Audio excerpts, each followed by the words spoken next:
يعم بالعلم القرآن بالعلم يزيد الإيمان وبه يمتاز الإنسان وبفكر عال وبيان. العلم سبيل الجنة وبه الأمم تسمو تحيا. يا رب زدنا علما كي نرفع رايات الأمة كي نرفع رايات الأمة. العلم نور يا صغار ينير دربي في الظلام بالعلم نعلو على الدوام ونعيش في خير وسرور.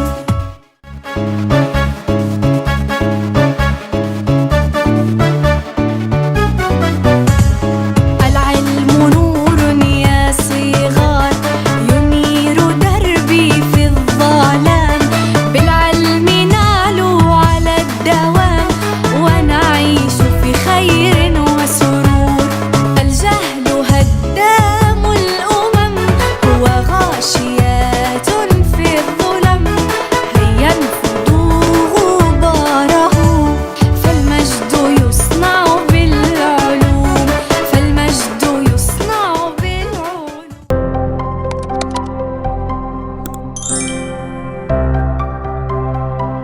Alhamdulillah, mudah-mudahan senantiasa kita bisa mengaplikasikan dalam kehidupan kita sehari-hari. Setelah dijelaskan tadi oleh pemateri mengenai mengenal ilmu itu sangat penting, landasan kita untuk beramal.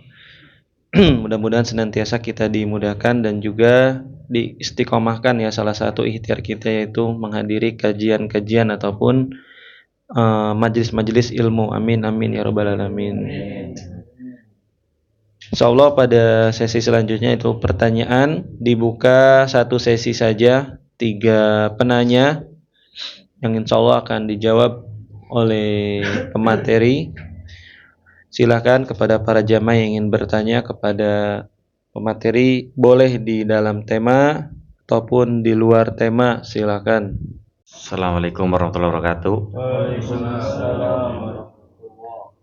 Iya, tadi kita sudah mendengar paparan dari Pak Haji Rahmat tentang keutamaan ilmu, keutamaan menuntut ilmu gitu kan. Tapi kan kita sering dengar juga ungkapan gitu, istilahnya adab lebih didahulukan daripada ilmu gitu. Saya pengen tanya gitu, manifestasi adab didahulukan lebih berilmu itu seperti bagaimana gitu, Pak Rahmat, barangkali bisa diterangkan gitu. Apa memang betul lebih urgent atau gimana? Sekian dulu. Assalamualaikum warahmatullahi wabarakatuh. Yang pertama mengenai penjelasan adab sebelum ilmu, Pak Haji. Ini banyak sekali ulama-ulama terdahulu yang menjelaskan bahwa adab derajatnya lebih tinggi daripada ilmu, atau seperti apa penjelasan mengenai ungkapan adab sebelum ilmu. Pertanyaan pertama tentang adab dan ilmu.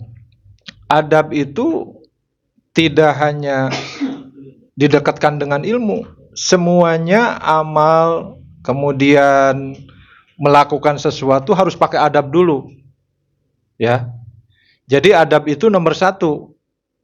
Contoh adab bermajelis. Kalau kita bermajelis ini ada adabnya. Tidak ujuk-ujuk, misalnya ada yang ngobrol, ada yang di belakang minum. Bermajelis pun harus pakai adab. Bagaimana adab bermajelis? Yang pertama yaitu baca ta'awudz dan basmalah. Adabnya supaya ilmu yang kita diterima menjadi berkah. Ya, manifestasinya harus pakai adab. Fungsinya adab seperti itu. Bagaimana adab berwudu? Tidak ujuk-ujuk nyuci kaki. Ya. Udah ada aturannya, sallu kama ra'aitumuni usolli. Itu contoh sholatnya Rasul, seperti aku sholat. Gitu. Pertama dari takbir, itu adab. Gitu. Nah, ilmu kalau tidak pakai adab, akhirnya yang pertama itu tidak akan bermanfaat dan tidak akan menjadi keberkahan. Gitu. Ada bermajelis selain baca ta'awudz dan basmalah apalagi? Ini seharusnya kita udah punya lasnas di sini. Ya, di Al-Irsyad itu ada lasnas badan sosial, badan kemanusiaan, dan badan zakat. Ini sebenarnya kalau kita mau ngaji itu, kalau mengacu kepada Al-Hujurat itu, sebelum Rasul memberikan tausiah itu apa? Sedekah jariyah, Pak. Sebenarnya yang mau saya sampaikan tuh itu.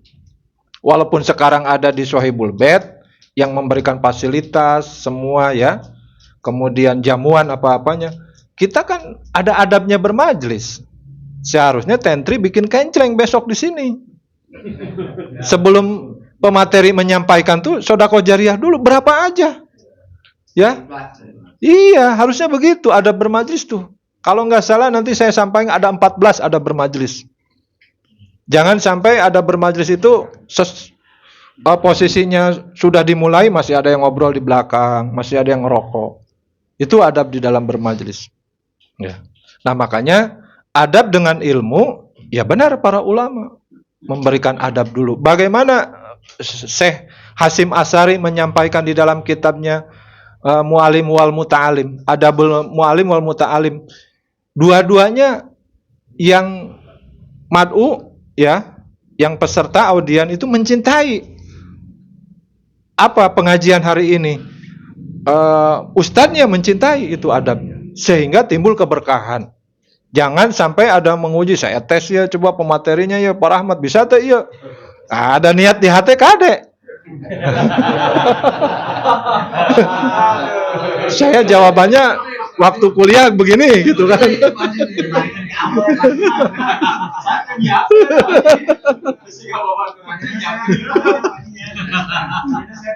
Nah, gitu kan. Iya. Jadi adab bermajlis, adab berilmu itu harus disesuaikan. Contoh, ini sebagian akademisi ya, sebagian lagi ada pengusaha.